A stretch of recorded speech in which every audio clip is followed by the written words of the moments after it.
विजय है, ये इस देश के लोकतंत्र की विजय है, ये इस देश के संविधान की विजय है।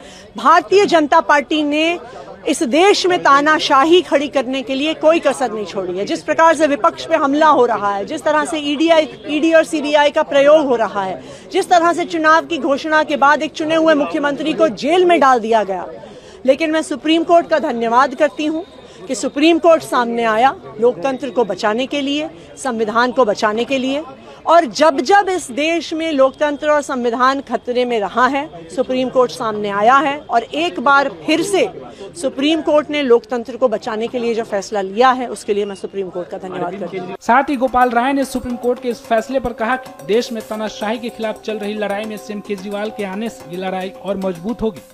पूरे देश में इसको लेकर के खुशी की लहर है, दिल्ली के लोगों के दिल में खुशी है, क्योंकि जिस तरह से भारतीय जनता पार्टी की सरकार ने इस देश में तानाशाही का अंधकार युग कायम किया था, लोगों को कोई रोशनी नहीं दिख रही थी।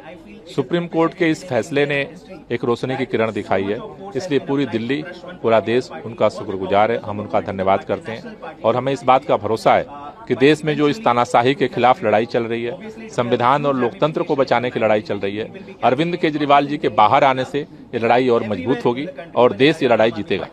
तो वही सौरभ भारद्वाज ने कहा कि दिल्ली सीएम अरविंद केजरीवाल का बाहर आना देश के लिए दिशा मोड़ने वाला समय है। इस चुनाव में अभूतपूर्व बदलाव आएंगे और चुनाव पलट जाएगा। ये अभूतपूर्व है, ये एक तरीके का चमत्कार है और मुझे लगता है कि पीएमएलए जैसे मामले में 40 दिनों के अंदर बेल मिलना, वो भी देश की सबसे बड़ी अदालत से, इसके पीछे ईश्वर की कोई बड़ी, मुझे लगता है, प्लानिंग है, कोई बड़ा डिज़ाइन है।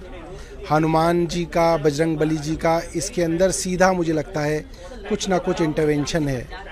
और जिस मुहाने पे ये चुनाव खड़ा है कि आज कोई आदमी ये नहीं कह सकता कि चुनाव किस तरफ जाएगा, भारतीय जनता पार्टी की तरफ जाएगा, इंडिया अलायंस की तरफ जाएगा। ऐसे में अरविंद केजरीवाल जैसे आदमी का बाहर आना, जो कि एक एक्सेप्शनल कम्युनिकेटर हैं, वो अपनी बात को साधारण भाषा में जिस तरीके से लोगों के बीच रख सकते हैं, इस तरीके के लोग कम हैं।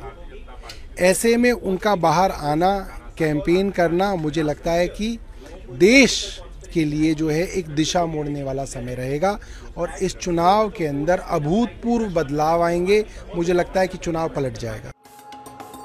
आपको बता दें कि इस मार्च को दिल्ली के कथित शराब घोटाले मामले में सीएम केजरीवाल को लंबी पूछताछ के बाद ईडी ने गिरफ्तार कर लिया था, जिसके बाद से वे न्यायिक हिरासत में तिहाड़ जेल में बंद थे।